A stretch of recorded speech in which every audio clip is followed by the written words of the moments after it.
કચ્છના અંજાર ખાતે પોલીસ દ્વારા એક પ્રશંસનીય કાર્યક્રમ યોજાયો હતો, જેમાં સુરક્ષા સાથે સેવાનું ઉત્તરદાયિત્વ સૂત્ર સાર્થક કરવામાં આવ્યું હતું. અંજાર પોલીસે CDR અને CEIR પોર્ટલની મદદથી ₹4.20 લાખની કિંમતના 20 ગુમ થયેલા મોબાઈલ ફોન શોધી કાઢ્યા હતા.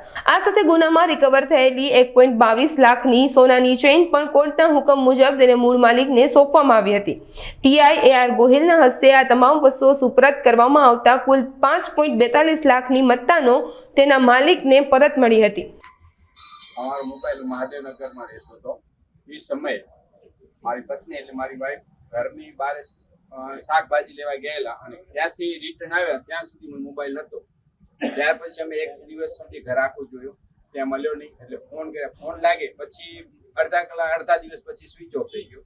પણ અમે કીધું ક્યાંક ઘરમાં આજુબાજુમાં ક્યાંક મુકાઈ ગયો છે, કબાટમાં કે તિજોરીમાં કે ગાદલાની, બધું જોયું ના મળે. ત્યાર પછી અમે અહીંયા આવીને આપણા જે ગાર્ડ છે શૈલેષભાઈ પરમાર એમનો કોન્ટેક કર્યો અને રાતે આવીને અહીંયા અરજી આપેલી.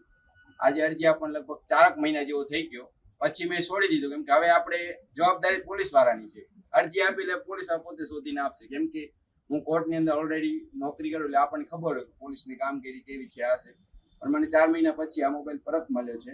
એમનો ખૂબ ખૂબ આભાર માનું છું. સાથે સાથે જે કોન્સ્ટેબલ આમાં જે મદદ કરી છે એમનો ખૂબ દિલથી આભાર વ્યક્ત કરું છું. ધન્યવાદ. જય હિન્દ, જય ભારત.